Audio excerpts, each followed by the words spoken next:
ഹിമാലയത്തിൽ നിന്ന് വന്നപ്പോൾ ഉണ്ടായിരുന്ന ജടയും മുടിയും പോയപ്പോൾ തന്നെ നിനക്കൊരു ഐശ്വര്യം വന്നു. ആട്ടെ, എന്താ നിന്റെ ഭാവി പരിപാടികൾ? ഒന്ന് ശ്രമിച്ചാൽ ആ പഴയ ഉദ്യോഗം തിരിച്ചു കിട്ടില്ല നിനക്ക്. ഒരു ജന്മത്തിൽ തന്നെ എത്ര ജന്മം ജീവിച്ച് തീർത്തു ഗോവിന്ദ മാമേ. ഞാൻ മാഷായി, എഴുത്തുകാരനായി, സന്യാസിയായി, ഒടുക്കം വടക്കേ ഇന്ത്യയിൽ എവിടെയോ കിടന്ന് സമാധിയുമായി. ഇനി ഒന്നിനും വയ്യ. ശിഷ്ടകാലം നിങ്ങളുടെയൊക്കെ കാൽച്ചോട്ടിൽ നാരായണനാമവും ജപിച്ച് ഒരു ഉറുമ്പിനെ പോലെ അങ്ങോട്ട് കഴിയുക, അത്ര തന്നെ.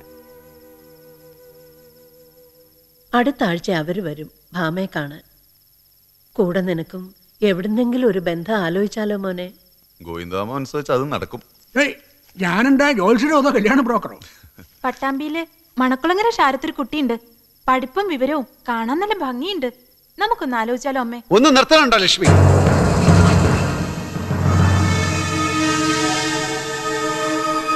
പെണ്ണ് കാണലും പേരെടുക്കലും ഒന്നും വേണ്ട എനിക്ക്.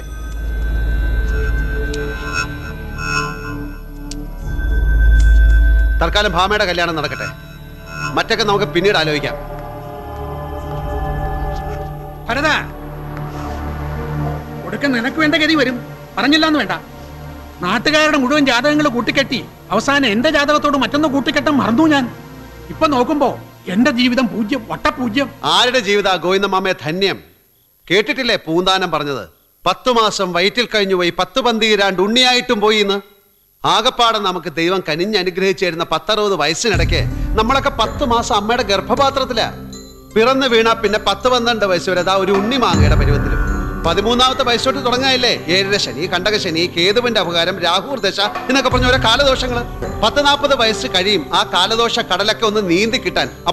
അപ്പോഴേക്കും തുടങ്ങായി ഷുഗർ, പ്രഷർ, പാൽപിറ്റേഷൻ, കൊളസ്ട്രോള്, ആമവാദം, സന്ധിവാദം എന്നൊക്കെ പറഞ്ഞ ഓരോ ദണ്ണങ്ങള്.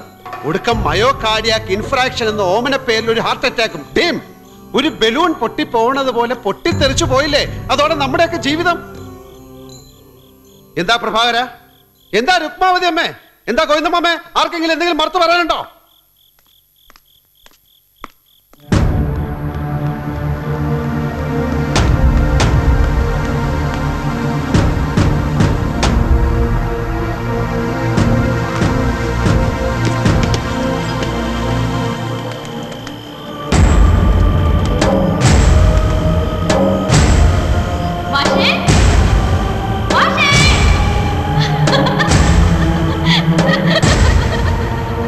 ഭരത,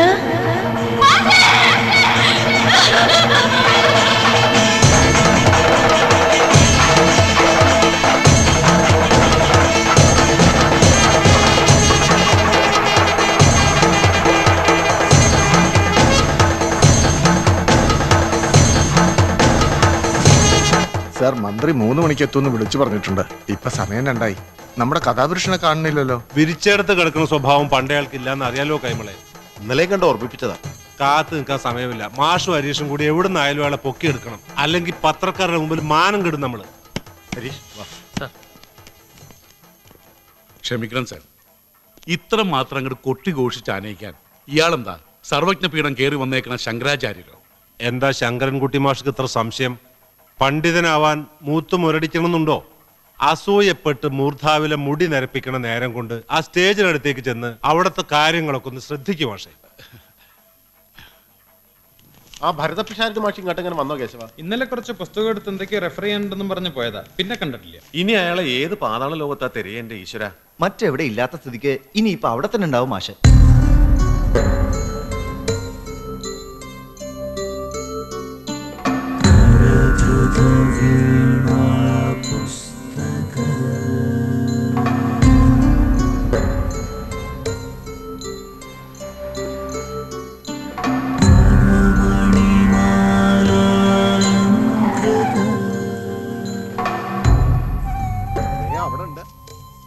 ആരാ എന്റെ ഈശ്വര ഈ വരണ? വരിക ഉള്ള സൗകര്യത്തിൽ അങ്ങോട്ട് ഇരിക്കുക.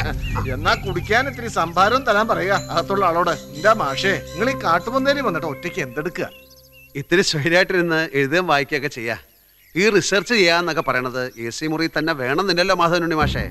ഇവിടെ ആവുമ്പോ കിളികളുടെ പാട്ടുണ്ട്, കാറ്റിന്റെ നല്ല തലോടലുണ്ട്, ഇടയ്ക്കൊക്കെ ചില മൂർഖം പാമ്പ് എഴഞ്ഞു വന്നൊന്ന് വിരട്ടിന്ന് വരും. അതൊരു രസാ. ഇതപ്പൊ നന്നായേ. ക്യാമ്പസിൽ ഒരു ഫംഗ്ഷൻ നടക്കുമ്പോ അതിലെ ചീഫ് ഗസ്റ്റ് കാട്ടി വന്ന് തപസിരിക്കുക. ഏത് ഫംഗ്ഷനെ കുറിച്ചാണാവോ പറയണത്? പണ്ഡിത രാജപട്ടം കിട്ടിയതിന്റെ പേരിൽ യൂണിവേഴ്സിറ്റി മാഷെ സ്വീകരിക്കുകയല്ലേ? മറന്നോ മാഷെ? അയ്യേ, ഇങ്ങനെ ഒരു കെട്ടിക്കാഴ്ചയുടെ വല്ല കാര്യമുണ്ടോ മാധവനുണ്ണി മാഷെ? എന്താ ഇതിന്റെയൊക്കെ അർത്ഥം? അതൊന്നും ഷാരടി മാഷല്ല തീരുമാനിക്കേണ്ട, ഞങ്ങളാ. ഇങ്ങോട്ട് കേറുക മാഷ് കാറിലേക്ക്. കേറിയില്ല അച്ഛാ, ഞങ്ങള് മാഷെ പൊക്കിയെടുത്ത് വണ്ടിയിലിടും. ശങ്കര ദർശനത്തെക്കുറിച്ച് ഇത്രയും അവഗാഹമുള്ള മറ്റൊരാളെ ഇതുവരെ ഞാൻ പരിചയപ്പെട്ടിട്ടില്ല. ഇത്രയും ചെറുപ്രായത്തിൽ ആഴമേറിയ ഈ വിഷയത്തെക്കുറിച്ച് 5-6 പുസ്തകങ്ങൾ എഴുതുക, അവയിൽ മിക്കതും പുരസ്കാരത്തിന് അർഹമാവുക, സത്യം പറഞ്ഞാൽ ഈ സ്ഥാപനത്തിന്റെ മാത്രമല്ല നമ്മുടെ സംസ്കാരത്തിന്റെയും കൂടി അഭിമാനമാണ് പ്രൊഫസർ പിഷാരടി മാഷ്. ഭാരതീയ സംസ്കൃതിയുടെ ഭണ്ഡാകാരത്തിൽ നിന്നും കണ്ടെടുത്ത ഈ കോഹിന്നൂർ ഒന്ന് നിർത്ത. ക്ഷമിക്കുക, ഒരു നിമിഷത്തേക്ക് ആ മൈക്കിങ് ഇട്ട് തരാം. ഗുരുജനങ്ങളെ, ബഹുമാനപ്പെട്ട മന്ത്രി പറയണത്ര വലിയ കാര്യങ്ങളൊന്നും ഞാൻ ചെയ്തിട്ടില്ല. നിങ്ങളുടെയൊക്കെ അനുഗ്രഹാശിസുകളുടെ വെളിച്ചത്തിൽ അണ്ണാറക്കണ്ണനായ ഞാൻ തന്നാലാവുന്ന ചിലതൊക്കെ ചെയ്തു. നമ്മുടെ ശങ്കരൻകുട്ടി മാഷ് പറയണ പോലെ അതത്ര കൊട്ടിഘോഷിക്കാനുള്ള കാര്യമൊന്നുമല്ല. ഏതായാലും നിങ്ങൾ ഈ കാണിച്ച കാരുണ്യത്തിന്, സ്നേഹത്തിന് നന്ദി. ഞാൻ പോണു, എനിക്ക് ഇത്തിരി ജോലിയുണ്ട്.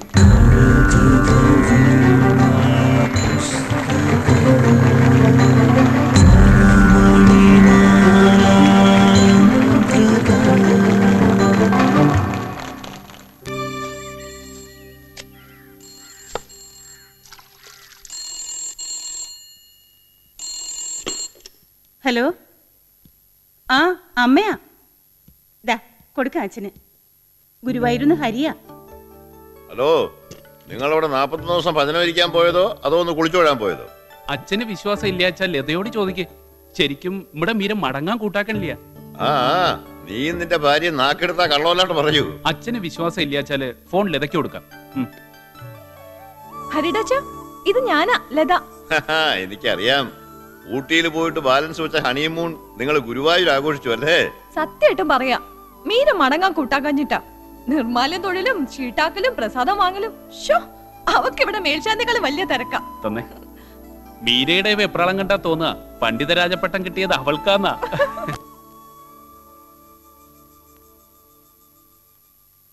വല്ലാത്തൊരച്ഛനും അച്ഛനൊത്തൊരു മോളും. ഭരതൻ എന്തോ സമ്മാനം കിട്ടിയതിന് ഇവളെന്തിനാ കിടന്ന് പിടയ്ക്കുന്നത്? പിടയ്ക്കൂടി, അവൾ പിടയ്ക്കും.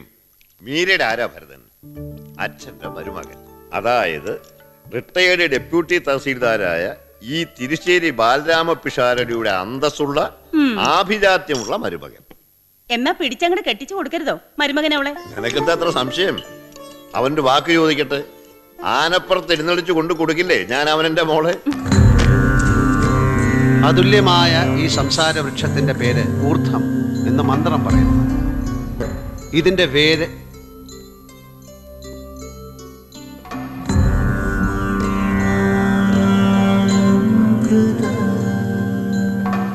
ബ്രഹ്മം സദാ ഈ രൂപം ധരിക്കുന്നുവെന്ന് ശങ്കര ഭവൽപാദർ വിവേക ചൂടാമണിയിലൂടെ സമർത്ഥിക്കുന്നു.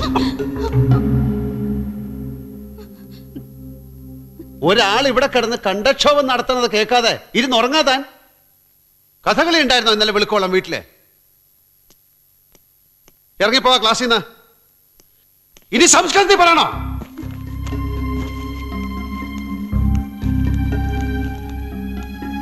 ആ, എവിടാ പറഞ്ഞു നിർത്തിയ? ബ്രഹ്മം സദാ ഈ രൂപം ധരിക്കുന്നുവെന്ന്. മാഷേ, മാഷേ,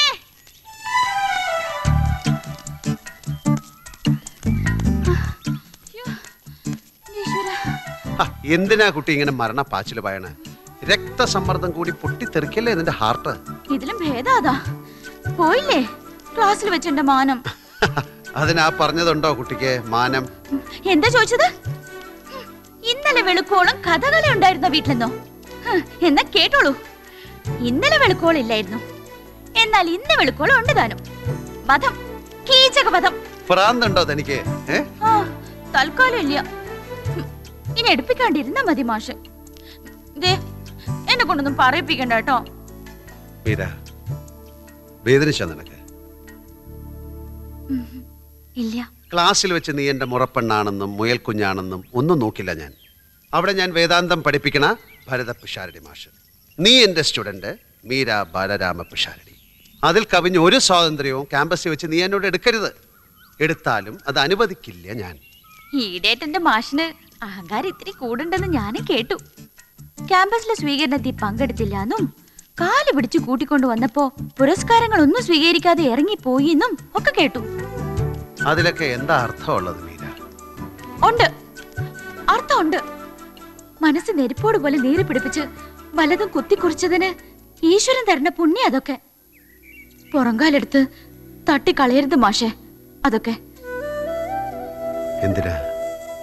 എന്തിനാ മീര നീ എന്നെ ഇങ്ങനെ സ്നേഹിക്കണത്? കണ്ടിട്ടുണ്ടോ മാഷെ തൃശ്ശൂർ പൂരം? തിടമ്പെടുത്ത് നെറ്റിപ്പട്ടം കെട്ടി പൂരപ്പറമ്പിലെ പഞ്ചാരി മേളം കേട്ട് ചെവിയാട്ടി നിക്കണ തൃപ്രയാർ കേശവനെ കണ്ടിട്ടുണ്ടോ? ആ ഒറ്റക്കൊമ്പനെ.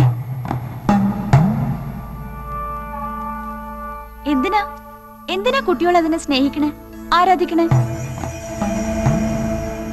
ആ തലയെടുപ്പൊന്ന് കാണാൻ, ആ ചിഹ്നം വിളി ഒന്ന് കേൾക്കാൻ,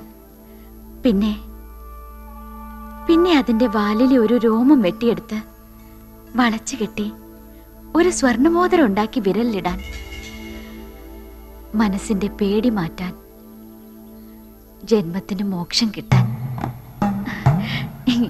ഇതിലപ്പുറം പറയാനുള്ള വേദാന്തം ഒന്നും ഞാൻ പഠിച്ചിട്ടില്ല എന്റെ മാഷേ.